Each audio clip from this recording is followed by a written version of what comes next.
Hello, જિંદગી બદલાઈ ગઈ સમજી લો. તમે વિચારો બદલી કાઢો, એક જ વખત વિચારવાની પદ્ધતિ બદલી કાઢો, બસ જિંદગી તમે ઈચ્છો એવી બદલાઈ જશે.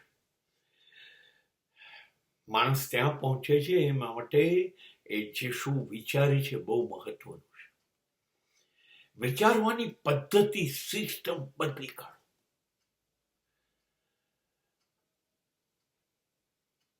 બિલકુલ નવી વિચારસરણી તમારી અંદર લાવો. નવો થિંકિંગ ટ્રેન્ડ નવો થિંકિંગ ટ્રેન્ડ ઉભો કરો. જ્યાં સમાજ દોડતી હોય, સમાજ દોડતો હોય, ચાલતો હોય, જવા વિચારતો હોય, કામ કરતો હોય, એ દિશા સિવાયની દિશામાં વિચાર. નવું શું કરવું જ્યાં કોઈ લોકો નથી જતા? નવું કેવી રીતે કરવું?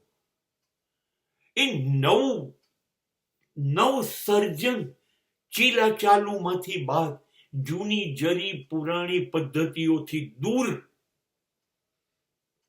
બિલકુલ સકારાત્મક વિચારો. તમે એકલા જ હજી હવે એ દિશા વિશે વિચારો છો અને એ શરૂ કરો. બિલકુલ નવા વિચાર અને એક ધારી સતત એ નવી વિચારધારાની પાછળ તમારી મહેનત, તમારી દોડ લાગી પડો. સાહેબ, તમે ઈચ્છો એવી જિંદગી બનાવી શકશો. તમારા સ્વપ્નની જિંદગી તમારા હાથમાં છે. ખાલી તમારી વિચારવાની રીત ઉપર શંકા જઈ શકે છે.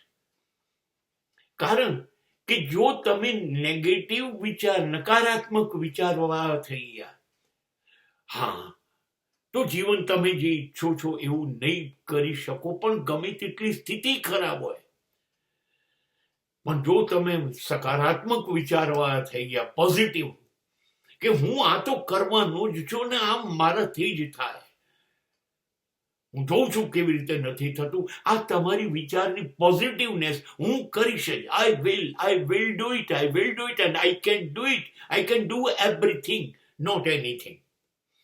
આ વિચારધારા બદલવાથી તમે ઈચ્છો ને એવી જિંદગી થઈ જશે અને દુનિયા જોતી રહી જશે કે આ પરિવર્તન આવ્યું કેવી રીતે. આ આવ્યું તો માત્ર તમારા વિચારોથી.